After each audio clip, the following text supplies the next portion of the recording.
Please do like share and subscribe और कृपया करके इस चैनल को। गुड इवनिंग फ्रेंड्स, आज की अपडेट कुछ इस प्रकार से। आज हम सबसे पहले जो शुरुआत करेंगे लेबनान से। पिछले हफ्ते लेबनान में हिजबुल्लाह के हज़ारों कम्युनिकेशन डिवाइसेस में हुए विस्फोटों ने हिजबुल्लाह की कमर तोड़ कर रख दी है। इन दोनों विस्फोटों में हिजबुल्लाह के लगभग 1,500 लड़ाके अपंग हो गए हैं। इनमें से कई अंधे हो गए तो कई लड़ाकों के हाथ या पैर उड़ गए हैं। इसे हिजबुल्लाह के लिए एक बड़ा झटका माना जा रहा है, लेकिन यह उसकी ताकत का एक हिस्सा मात्र है। शुक्रवार को अमेरिकी कांग्रेस के लिए तैयार की गई रिपोर्ट में बताया गया कि लेबनान में हिजबुल्लाह के पास 40,000 से 50,000 लड़ाकों की एक शक्तिशाली मिलिशिया है। हिजबुल्लाह के सर्वोच्च नेता हसन नसरल्लाह का दावा है कि उनके पास 1 लाख लड़ाकों की सेना है।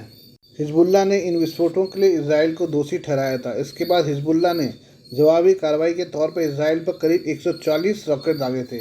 इजराइल ने भी लेबनान में हिजबुल्लाह के ठिकानों पर बमबारी की, जिसमें 550 से अधिक लोगों की मौत हो गई थी।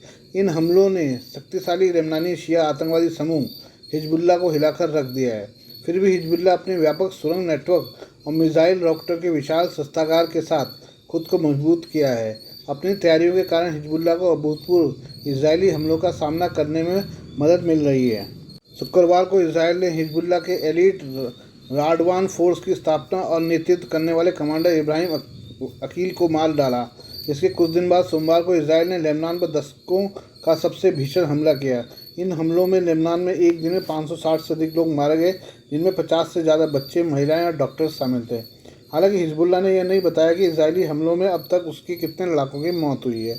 इजराइल डिफेंस फोर्सेस की chief of staff Herzi Helvi ने रविवार को कहा कि अकील की मौत ने संगठन को हिलाकर रख दिया है। इजराइल का कहना है कि उसके हमलों ने हिजबुल्लाह के हज़ारों रॉकेट और गोले भी नष्ट कर दिए हैं, लेकिन हिजबुल्लाह के संचालन से परिचित तो सूत्रों ने कहा कि समूह ने बेरूत के दक्षिणी उपनगरों में शुक्रवार के हवाई हमले में मारे गए अकील और अन्य वरिष्ठ लोगों की जगह तुरंत नई नियुक्तियां कर दी हैं।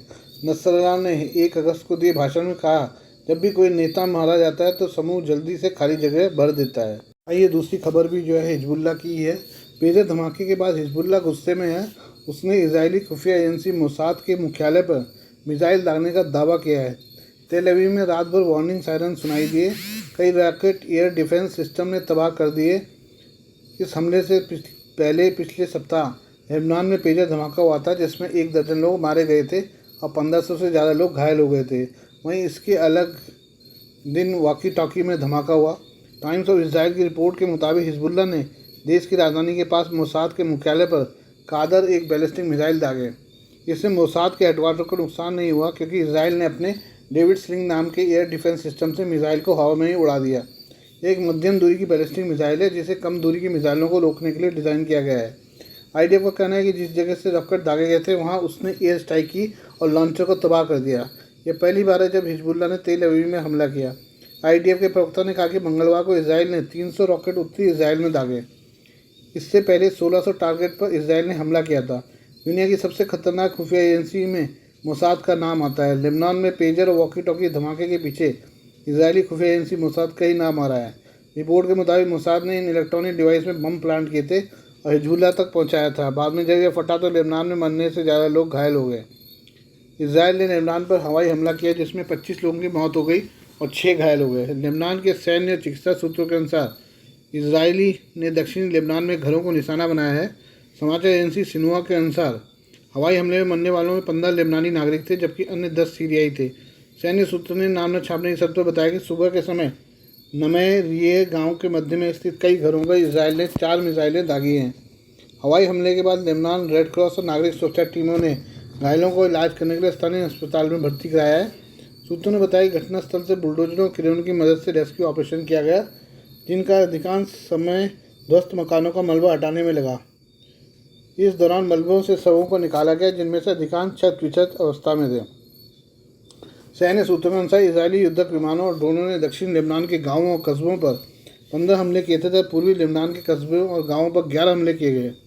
हिजबुल्लाह के मीडिया रिलेशन विभाग ने बयान जारी कर चेतावनी दी है कि जॉनिस दुश्मन बेका क्षेत्र में बारकोड वाले पर्चे गिरा रहा है। बयान में कहा गया कि बारकोड को न खोलें और न ही साझा करें, इसे तुरंत नष्ट कर दें, क्योंकि खतरनाक है। ये आपकी सारी जानकारी निकाल सकता है और आपकी सुरक्षा के लिए खतरा पैदा कर सकता है। लेबनान में ताज़ा हमले उस वक्त हुए जब इजराइल के सैन्य प्रमुख हर्जी हलेवी ने दिन में लेबनान पर इजरायली हवाई हमले तेज करने की कसम खाई थी। उन्होंने एक बयान में कहा कि हिजबुल्लाह को आराम नहीं करने देना चाहिए और पूरी ताकत से हमें काम करते रहना चाहिए। बता दें कि 8 अक्टूबर 2023 के बाद से हिजबुल्लाह इजरायली सेना द्वारा लेबनान इसराइल सीमा पर गोलाबारी जारी है। गाज़ा पट्टी में हमास और इसराइल के बीच युद्ध जारी रहने के कारण व्यापक संघर्ष की चिंता बढ़ गई है। आइए हम अपने पड़ोसी बांग्लादेश के बारे में बात करें। शेख हसीना के सत्ता से जाने के बाद भारत का पड़ोसी बांग्लादेश हिंदुओं और अल्पसंख्यकों के लिए नरक बन गया है। भारत पर कड़ी आपत्तियों के बावजूद भी बांग्लादेश के हिंदुओं को कोई राहत नहीं मिल रही है।